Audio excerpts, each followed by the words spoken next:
عارف ايه هي العملة الصعبة اللي بتزيد كل ما بقت مستخبية؟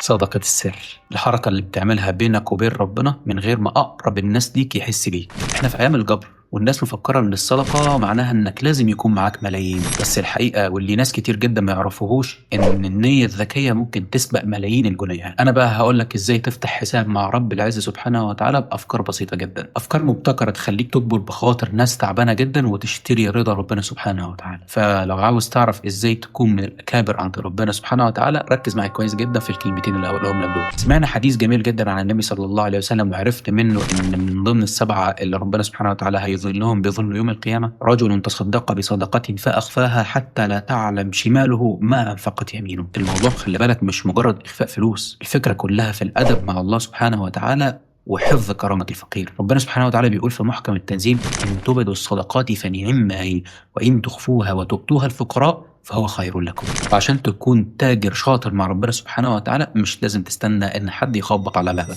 ممكن تروح لاي صيدليه في اي منطقه شعبيه وتدفع بنوتة الدواء اللي موجود فيها حساب الناس الغلابه المديونين، او تروح لاي بقال بسيط تسدد حساب اي دين موجود على اي اسره متعففه. ودي من انواع الصدقات اللي حرفيا بتهز باب السماء. ممكن الصدقه اصلا ما تكونش فلوس، جبر الخواطر صدقه، انك تشتري كرتونه ميه ساقعه وتوزعها في عز الحر على عمال نظافه في الشارع صدقه، انك تطعم قطه او كلب ماشيين في الشارع برضه دي تحسب لك صدقه، وارد ربنا سبحانه وتعالى يرحمك بيها ويدخلك بسبب العمل ده الجنه. وكل اللي انا بقوله لك ده يمثل في كلمه تجاره رابحه. حبيبك صلى الله عليه وسلم بيقول: صنائع المعروف تقي مصارع السوء. يعني الصدقه اللي انت بتعملها في السر دي ممكن تنجيك من مصيبه كانت هتحصل لك وربنا سبحانه وتعالى رفعها عنك بسبب الصدقه. فانا بنصحك وبنصح نفسي انك لازم يكون ليك خبيئه مع ربنا سبحانه وتعالى انت وهو بس اللي عارفينها. وعلى سيرة جبر الخواطر، في ناس فاكرة للأسف ان الصدقة دي تفضل منها، فبتسمح لنفسها انها تأذي الفقير بكلمة ناشفة او بسط استعلاء بحجة انه شحات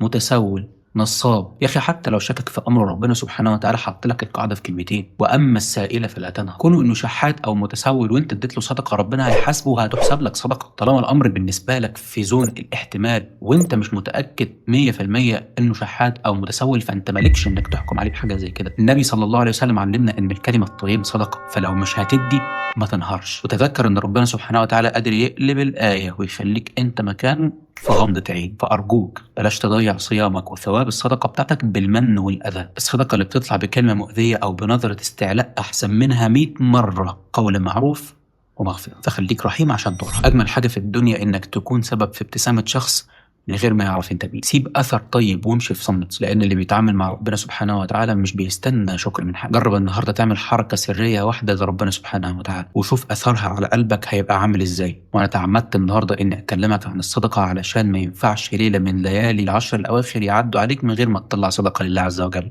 استعدوا لليالي العشر من رمضان بالذكر وبقراءه القران وبالصدقات وبصله الرحم وببر الوالدين وكل الاعمال الصالحه اللي تقدروا تعملوها اعملوها في الليالي دي. واستعدوا لليله القدر بقلوب مليانة رحمة وبعتق من النيران إن شاء الله وبمغفرة من ربنا سبحانه وتعالى. استنوني في حلقة بكرة إن شاء الله.